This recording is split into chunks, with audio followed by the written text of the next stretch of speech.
about comparative coronavirology. Our mascot above is the opening and closing version of the HKU1. That's a human coronavirus that makes babies really sick and old people just kind of sick. Yeah. And when this thing binds to sialic acid as a little pocket there on the N-terminal domain of the spike, then that causes the opening. This is not something that happens for all coronaviruses, but it does happen for a subset of them. And so this is a beta coronavirus for which this happens. So we're talking about things that are common to all coronaviruses. I figure that's a useful thing.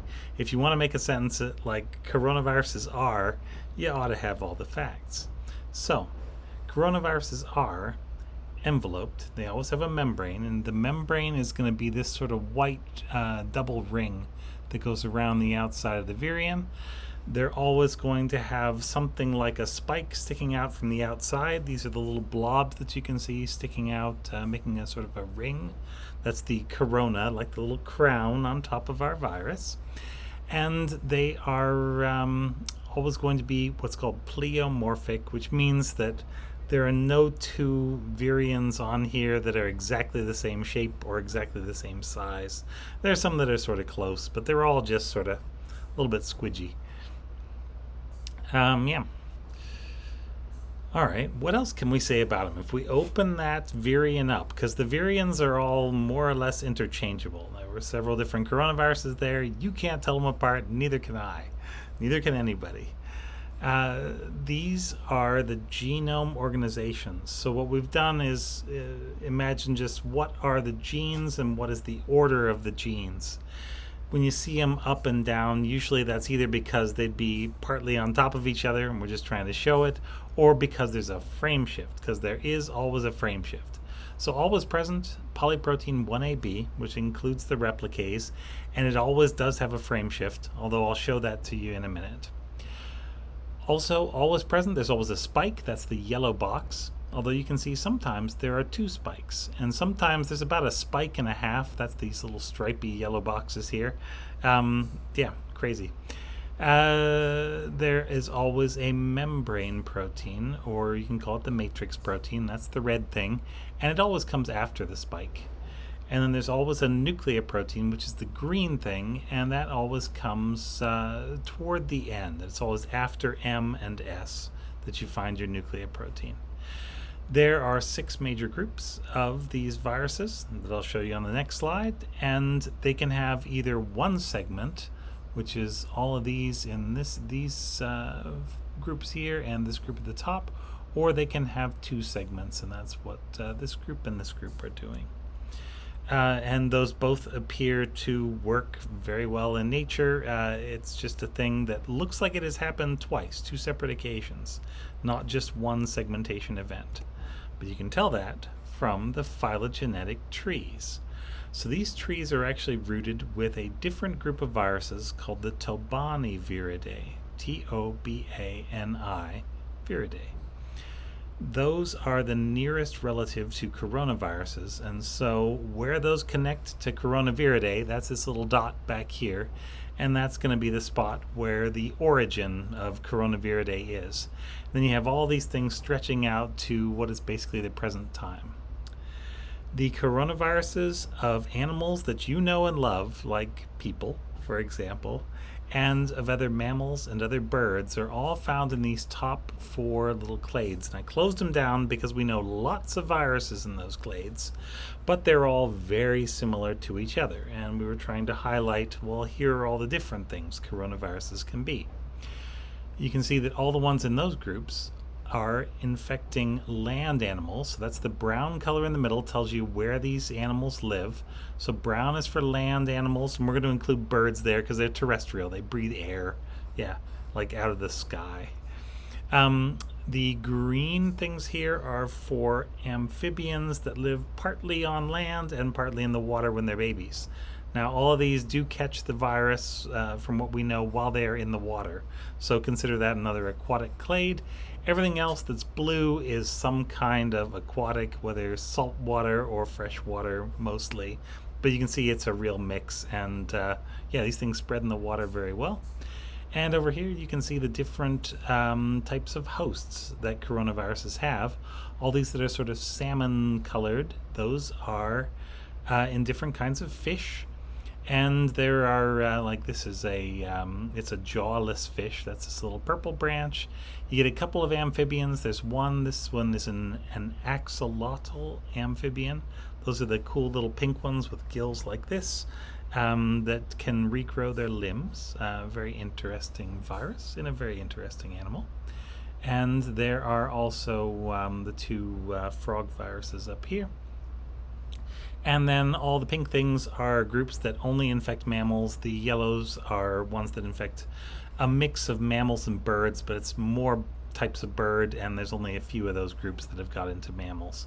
But it looks as though, mammals get hit from several different groups. So, yeah, that's good. The different colors in the first one are showing the major groups, and these are someday going to be subfamilies. They're not all recognized yet, so I'm not going to have you learn the names, but these are the groups. There are 6 of them, and all of the currently known human-infecting coronaviruses belong to this gray group up here, which are called the orthocoronavirinae. That's the subfamily with all the pandemic coronaviruses, for example. All right, next important thing. These viruses, while they all possess a spike, not all the spikes are particularly well related to each other. So you can see over on here we've got 3 different groups of spikes, and there's another virus, and if you put that in, that's its own group. So there would be 4 groups of spikes. These spikes appear to be not very well related to each other. They're like really, really distant relatives, very hard to align meaningfully. And so, yeah, there's not just one spike. There's a bunch of things that we call the spike because they stick out of the virion and they do the same job. Also, look at the tangled lines. So over here we have family trees, phylogenies of the spike proteins. Over on this side we have family trees or phylogenies of the replicase. Now, if these viruses are just evolving and are just making one nucleotide changes, drifting genetically, then we would expect for there to be straight lines from this side to this side, because you should be able to make the same tree from any part of the genome, because all the parts of the genome have been together. But in coronaviruses, all the parts of the genome have not been together. They do recombination, and it's recombination between different major groups. Relatively common, and they've picked up several of these different ones. And you can see that one virus that has 2 different spikes actually has spikes from 2 different kinds. So it's this one over here from S2 group 1, and this one all the way down here from the bottom of S2 group 2. Yeah, so it's an extra tool for its toolkit, presumably. All right, looking closer, what other domains within the replicase are conserved? So you can see that the conservation starts with this thing. It's got a letter A on it, and it's sort of brown colored. That is called the Y domain. It forms the plug that's kind of at the center, that's controlling access in or out of the DMV pore. And it's part of NSP3, so it's the NSP3 Y domain. The rest of NSP3, not conserved at all. Yeah, just the transmembranes and the thing that comes after the transmembranes that forms the little plug. After that, pretty much everything is conserved. So this is a list of all the domains, and we're not really leaving any out. Between 3Y and the end of the replicase polyprotein. The one thing that gets left out sometimes is this one that says L, that's green. There are a few viruses that only have part of it, and that only have none of it. It's basically completely deleted. That one is the endonuclease, N-endo-U. All the rest of the components are coronavirus universal as far as we can tell at this point. Someday, if we find a new one, maybe some of these things will go away, but I think you can look at this as the conserved set of things that a coronavirus needs in order to be a coronavirus. Now, everything upstream, that means this way, from the A domain here, the NSP3Y domain, that's all completely variable. and within a group of viruses, the similar viruses are grouped together here. You can see that there are some things that crop up within a group, but there's nothing that actually unites all coronaviruses that's located before the Y domain. So, and that's the Y domain of NSP3. And there you go. All right. The frame shift signal. There is always a frame shift between reading frame 1A and 1B. It always occurs between the NSP10 domain, that's the end of 1A, and the NERAN domain, that's the first domain on PP1B. PP is polyprotein, like the thing the virus makes. You can see mostly the sequence of the slippery sequence anyway is 3 U's, 3 A's, and a C. That is the most common one. There are some variations with like 6 A's and a C, 3 U's, 3 A's, and a U, or 3 G's, 3 A's, and a C. And those apparently all work because all of these things are viruses that we find in sick animals around the world. So, yeah. And there's always a pseudoknot, but if you look at the pseudoknots, this is our best alignment of the pseudoknots, and you can see they are not well aligned. There's all those different colors in there. That just means that the pseudoknot probably has a conserved shape, like it has to make a pseudoknot that's bonded together in a certain way. It probably does not have to have any specific sequences. So it's not sequences that are making this work. It's the way that it's folded up that makes a pseudoknot function in frame shifting. All right, next thing, main protease. So these are the cleavage sites for the main protease of every coronavirus. And we've shown them as a logo. And so a logo is like taking an alignment, and you take the alignment right there at the cleavage site, and if it's 100% one amino acid, then that amino acid is 100% the size that you see. And so like this one is always Q, although occasionally H for NSP 910 cleavage. Otherwise it's always Q. Then for the other ones, they get a little smaller when they are less than 100%, and things that are below about 10 or 20%, you don't see them at all. They're so small that you can't even see them. And so what it does is it gives you a picture of what's like the average cleavage site for a coronavirus main protease. And the answer is usually it is a leucine there. But when it changes to a V or an M. Those are two other very hydrophobic, about the same size amino acids. So you're thinking, oh, this enzyme has a specificity pocket, which it does, and it'll take something that's hydrophobic and about the size of a leucine. And you would be absolutely correct.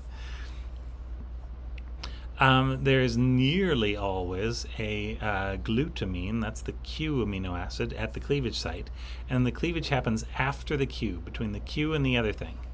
You can see on the other side, it's usually a small amino acid. There's mostly S, second most is A, third most, though, is not small at all. It is N, asparagine. Yeah, that's a weird one, but it does happen. It's been speculated that having different things that are tolerated here, some of these probably go faster than others, and this may be a way that the virus can control the relative processing speed. Like if it needs two things to stay together for a little bit longer and then come apart, it could just swap in one of the things that's a little harder to cleave. So there's probably a lot of optimization going on here in coronavirus evolution. We don't fully understand it yet. Okay, and so that is our look at coronaviruses as a whole. So most of the other stuff we're doing is looking at coronavirus SARS-CoV-2 very, very specifically, because that's the one for which we have the most data. But it's nice to zoom out and get an overview of, all right, what's this entire group doing? You know, what are they all working with? Because in the future, it's probably not going to be SARS-CoV-2 that comes back and is a big problem. It's probably going to be another one. And then at that point, you can go back to this and say, all right, so these are the things that are probably going to be true about the new coronavirus. And let's go look. And if there's something that all of these coronaviruses depend on, then that's probably a pretty good antiviral target, or at least a good starting spot for one. So there you go. That's how they work. That's how you use this information, and hope that was helpful.